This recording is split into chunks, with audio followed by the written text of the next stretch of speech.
Hello there, my name is Zach Peterson, and this is an OIT Quick Tip where today I'd like to show you how to connect your Box folders that you may have in our Box cloud storage system into Microsoft Teams. So you can share those files with other folks in your Microsoft Teams. So it can come in handy so you don't have to switch between Box and Teams in order to share and collaborate on files. So let's go ahead and go over here and I'll show you how to do it.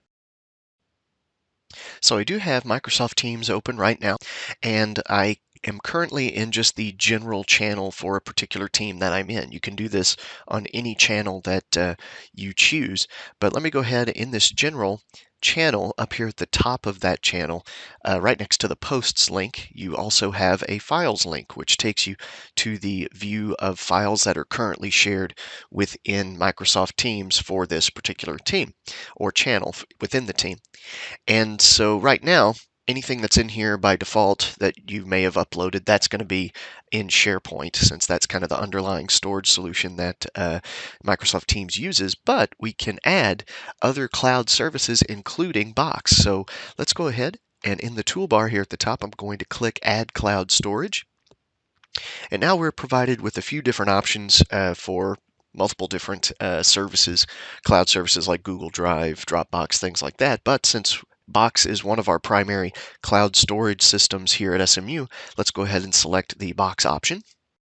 And if you're doing this for the first time, what will happen is it will have you log in to Box. And so what you need to do for that is when the login screen shows up, you'll want to click on Use Single Sign-On, and that will enable you to enter your SMU email, and then you'll be directed to the actual login page that you're familiar with other SMU services, which then you will enter your SMU credentials, and then you will be logged in. Then it will ask you to grant access to Box to be able to access your folders, and then you will be prompted to actually select the folder that you would like to share in your actual Microsoft Teams file section.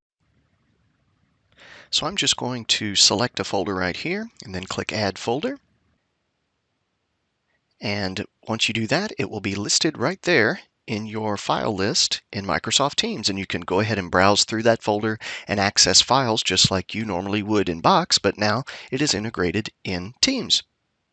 Now keep in mind that this does not automatically provide permissions to that Box folder to everyone in the team, so you will have to go to Box and set that part up on the Box side of the house. But once you set all that up, people in the team, if you've given them permissions, will be able to browse through that as well.